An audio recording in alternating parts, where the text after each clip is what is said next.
बात है 18 नवंबर 2012 की, जब WWE का साल के 4 बड़े पीपीवी का लास्ट पीपीवी सर्वाइवर सीरीज चल रहा था। एक ट्रिपल थ्रेट मैच जिसमें जॉन सीना और रायबैक ने चैलेंज किया था सीएम पंक को for the WWE championship. Match काफी अच्छा चला, लेकिन आखिरी मोमेंट पर 3 लोग काले कपड़ों में रिंग में आ गए और तीनों ने मिलकर रायबैक को बुरी तरीके से पीट डाला। कमेंट्री टेबल खाली करी गई और रायबैक को उसी टेबल पर पावर बॉम्ब दे दिया। इतने में सीएम पंक ने जॉन सीना को पिन कर दिया और रिटेन कर ली अपनी WWE चैंपियनशिप बेल्ट। लेकिन वेट, ये सब मैं आपको क्यों बता रहा हूँ? क्योंकि वीडियो तो रोमन रेंस के कैरेक्टर द बिग डॉग और द ट्राइबल चीफ पर है ना। तो हाँ, आप सही हो, इस पर भी मैं आता हूँ। वो 3 लोग जो काले कपड़ों में आए थे, उनका नाम था डीन एम्ब्रोस, रोमन रेंस और सेथ रॉलिंस। लेकिन आज के इस वीडियो में हम सिर्फ रोमन रेंस के बारे में ही बात करेंगे कि कैसे रोमन रेंस का बिग डॉग वाला कैरेक्टर फेल हुआ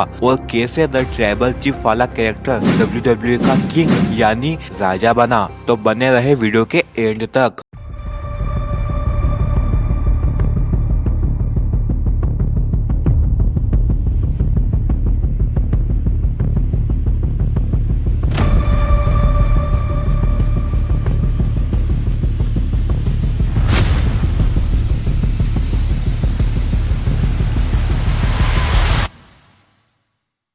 देखो भाई, 2012 से 2014 तक तो रोमन रेंस बस द शील्ड के साथ ही काम करते थे। रोमन रेंस, डीन एम्ब्रोस और सेथ रॉलिंस भाइयों की तरह रहते थे। लेकिन 2 जून 2014 के मंडे नाइट रो एपिसोड में ट्रिपल एच जैसे ही बोलते हैं, Plan B.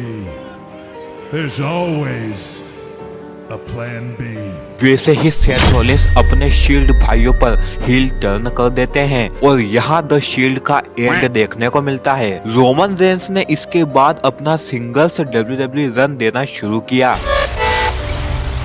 2015 का रॉयल रंबल मैच, जो कि 25 जनवरी 2015 को आयोजित हुआ। मैच रोमन ने जीता, लेकिन फैंस की तरफ से उन्हें काफी हेट मिली क्योंकि उस समय डेनियल ब्रायन काफी फैन फेवरेट थे और लोग उन्हें ही रॉयल रंबल जीतकर देखना चाहते थे। इस वजह से बंदे को काफी हेट मिली। हेट मिलने के काफी कारण थे। गलत समय पर पुश, फैंस अभी रोमन रेंस को टॉप स्टार के रूप में देखने में इंटरेस्टेड नहीं थे। वो डेनियल ब्रायन को जीतकर देखना चाहते थे, लेकिन डेनियल तो मैच में काफी जल्दी ही एलिमिनेट हो गए थे। दूसरा, प्रेडिक्टेबल विन। जिस तरह WWE रोमन रेंस को उस समय पावरफुल दिखा रही थी, उसके चलते फैंस को पहले ही लग गया था कि रोमन रेंस ही ये मैच जीतने वाले हैं, और हुआ भी कुछ ऐसा ही। तीसरा, द रॉक की मदद। शो के एंड में द रॉक के आने के बावजूद भी फैंस ने रोमन को विनर के रूप में स्वीकार नहीं किया और उन्हें काफी हेट मिली। अब दोस्तों, मैं आपको बताने वाला हूँ the big dog baby face Roman Reigns का सफर, तो दिल थाम कर बैठिए। जैसा कि मैंने आपको बताया कि रोमन रेंस ने 2015 का रॉयल रंबल मैच जीता, तो उन्हें अब अपॉर्चुनिटी मिलने वाली थी for the world heavyweight championship belt against the beast incarnate Brock Lesnar, जो कि होने वाला था रेसलमेनिया 31 में for the first time ever. 29 March 2015 Sunday की शाम आ ही गई, जब मैच होने वाला था रोमन वर्सेस ब्रॉक का। पूरे मैच में रोमन ने ब्रॉक के हाथ की मार खाई। बीच बीच में रोमन भी कोशिश कर तो रहे थे, लेकिन ब्रॉक तो ब्रॉक है, वो कंटिन्यूसली रोमन रेंस को डोमिनेट ही कर रहे थे। और लास्ट में हमें सेथ रॉलिंस का MITB कैश-इन भी देखने को मिला और वो टाइटल चुरा कर ले जाते हैं। इसे हाइस्ट ऑफ द सेंचुरी भी कहा जाता है, जहां रोमन रेंस ने पूरे मैच में दर्द सहन किया। लास्ट में उनका ही भाई सेथ रॉलिंस उनका टाइटल चुरा कर ले गया। खैर, रोमन रेंस का अब द बिग डॉग वाला कैरेक्टर धीरे धीरे बिल्ड हो रहा था, लेकिन लोग तो उन्हें अभी भी हेट कर रहे थे और रोमन को एक over push, over rated wrestlers कहने लग रहे थे। रोमन रेंस ने साल 2015 में ब्रॉक लेसनर के अलावा कई बड़े नाम जैसे Daniel Bryan, Bray Wyatt, big show और शेमस जैसे सुपरस्टार्स को कूट कर हरा रखा था। क्या बात कर रहे हैं? काफी तगड़े मैचेस दिए इन लोगों के साथ रोमन रेंस ने। लोगों के दिलों में भी जगह बनाने की कोशिश करी, लेकिन बना नहीं पाए।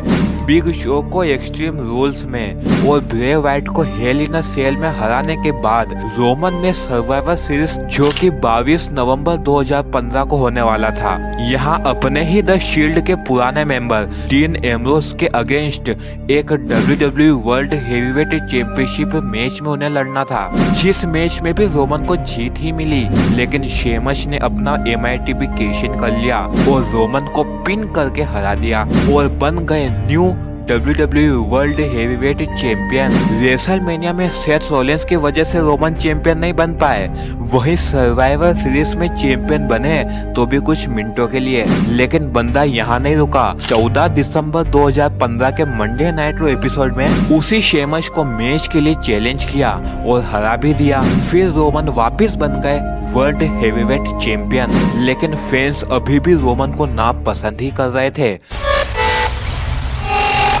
फिर आया 2016, जिसमें 24 जनवरी 2016 को रॉयल रंबल का आयोजन होना था, जहां world heavyweight champion Roman Reigns का एक 1 वर्सेस ऑल मैच सेट किया गया। मतलब रोमन के टाइटल के ऊपर अब और 29 लोगों की नजर थी। रोमन रेंस फर्स्ट नंबर पर एंट्री लेते हैं अपने टाइटल के साथ और ये 1 घंटे के रॉयल रंबल मैच में रोमन की बेल्ट दांव पर लगी हुई थी। 20 एलिमेंट हो गए ना।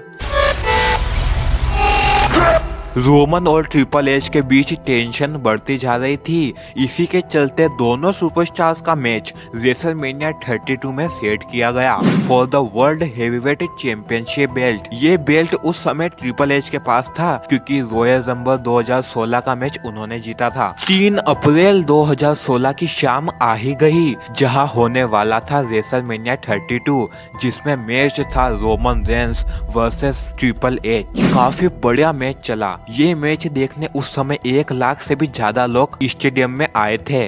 वैसे फैंस रोमन को अभी भी काफी भयंकर तरीके से हेट कर रहे थे, लेकिन मैच में जो फैंस को लगा वही तो हुआ।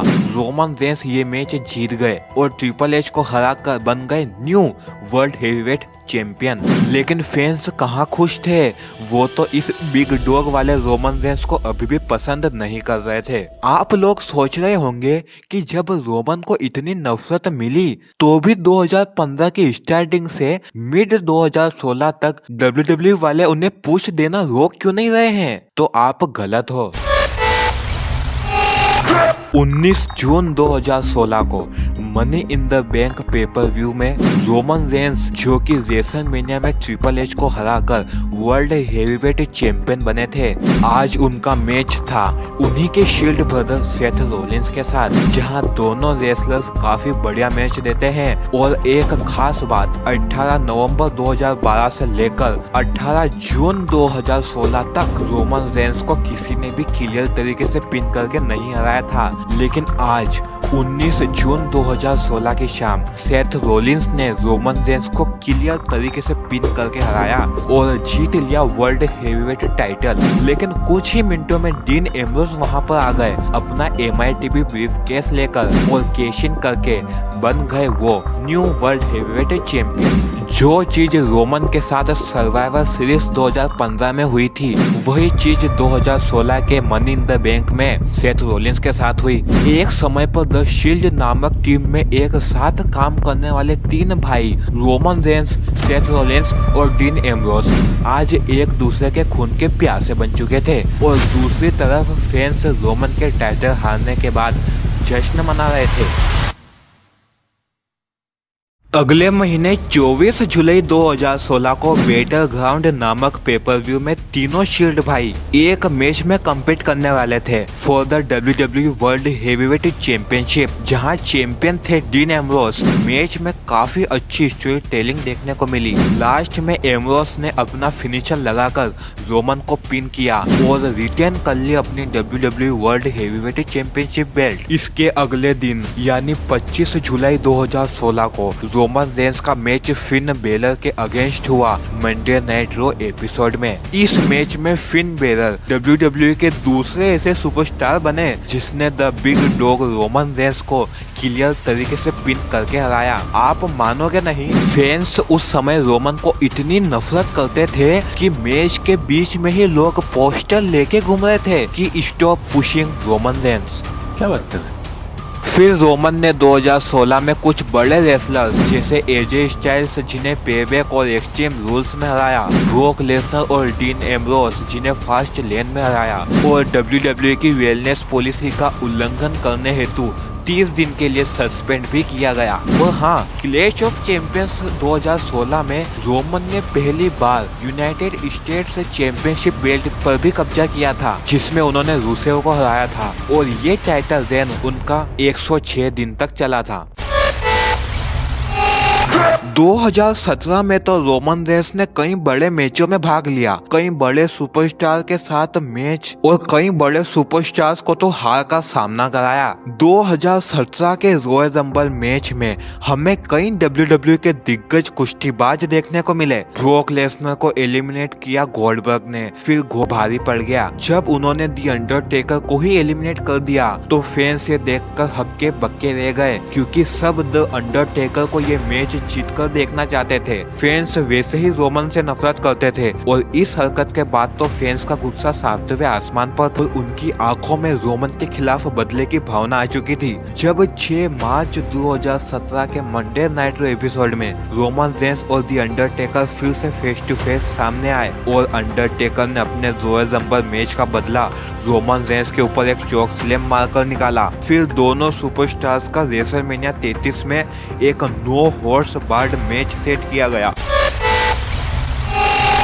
2 अप्रैल 2017 की शाम आ ही गई जहां रेसलमेनिया 33 के ग्रैंड स्टेज पर मैच होने वाला था the dead man, the phenom, the Undertaker का, वो भी the big dog Roman Reigns के अगेंस्ट। दोनों ने दमदार एंट्री करी और पूरे मैच में अंडरटेकर मानो थके थके से लग रहे थे क्योंकि कहां अंडरटेकर की एज 52 इयर्स और कहां रोमन रेंस की एज 32 इयर्स। मैच में फैंस को जिस चीज का डर था वही हुआ। रोमन रेंस WWE इतिहास के दूसरे ऐसे रेसलर बन गए जिन्होंने दी अंडरटेकर को रेसलमेनिया जैसे स्टेज पर क्लियर पिन करके हरा दिया। इस कांड के बाद लोगों के जहन में रोमन और जूते सभी रिंग में छोड़कर अपने रिटायरमेंट की ओर फैंस का ध्यान आकर्षित किया। रोमन रेंस का इसके बाद ब्रॉन स्ट्रोमैन के साथ पंगा शुरू हो गया जिसमें पेबैक जो कि 30 अप्रैल 2017 को हुआ, वहां रोमन ब्रॉन स्ट्रोमैन से हार गए। रोमन के उस समय ब्रॉन स्ट्रोमैन के साथ कई मुकाबले हुए। Payback, Great Balls of Fire, Fastlane, steel cage और मंडे नाइट रो एपिसोड पर भी 2-3 मुकाबले हुए। फिर 20 अगस्त 2017 को समर स्लैम पेपर व्यू हुआ जहां भी रोमन का एक फेटल 4-वे मैच हुआ जहां उनके अगेंस्ट थे समोआ जो, ब्रॉक लेसनर और ब्रॉन स्ट्रोमैन, जहां भी रोमन रेंस को हार का सामना करना पड़ा। इसके बाद रोमन रेंस की फर्स्ट टाइम फ्यूड शुरू हुई जॉन सीना के साथ जहां 28 अगस्त 2017 को प्रोमो वार और कॉन्ट्रैक्ट साइनिंग हुई रोमन रेंस और जॉन सीना के बीच, जिसके बाद 24 सितंबर 2017 को नो मर्सी में सीना वर्सेस रोमन रेंस का मैच देखने को मिला। मैच में सीना काफी स्ट्रगल करते हुए दिखे और डोमिनेट करते हुए दिखे the big dog Roman Reigns. Roman Reigns ने जॉन सीना को क्लियर पिन करके हराया और फैंस का गुस्सा इस समय भी 7वें आसमान पर था क्योंकि उन्होंने फेस ऑफ द कंपनी को हराया था। सीना ने रेंस का हाथ उठाकर फैंस को ये बताने की भी कोशिश करी कि बंदा अच्छा है, इसमें पोटेंशियल है, लेकिन फैंस तो रोमन से हेट करना बंद ही नहीं कर रहे थे। नो मर्सी के बाद रोमन ने फिर से अपनी द शील्ड टीम को बनाया और द मिज, सिजारो और शेमस जैसे कुश्तीबाजों को दिन में तारे दिखाए। 20 नवंबर 2017 के मंडे नाइट रो में the Miz versus Roman Reigns का एक इंटरकॉन्टिनेंटल टाइटल मैच रखा गया जहां WWE फैंस मिज को, जो कि WWE में एक जोकर की भूमिका निभा रहे थे, उन्हें तक जीतकर देख लेते, लेकिन रोमन रेंस को नहीं। लेकिन हुआ इसका उल्टा। WWE वाले रोमन रेंस का पुश कैसे रोक देते? रोमन ने मिज को हरा दिया और बन गए new intercontinental champion. Roman Reigns के इस जश्न को द शील्ड सेथ रॉलिंस और डीन एम्ब्रोस ने मिलकर मनाया और रोमन रेंस को आईसी टाइटल जीतने पर बधाइयां दी। तो दोस्तों अगर अभी तक भी आप वीडियो पर रुके हुए हो तो अब आप मेरी बात ध्यान से सुनो। वीडियो काफी लंबा हो चुका है, इसलिए अब रोमन के आगे की जो कहानी है वो मैं आपको अगले वीडियो में बताऊंगा। मतलब इस वीडियो का पार्ट 2 भी जरूर आएगा। तो बस फिलहाल के लिए इस वीडियो को लाइक करके चैनल को सब्सक्राइब कर लो और वेट करो पार्ट 2 का। और प्लीज सपोर्ट दिखाइए। Bye bye.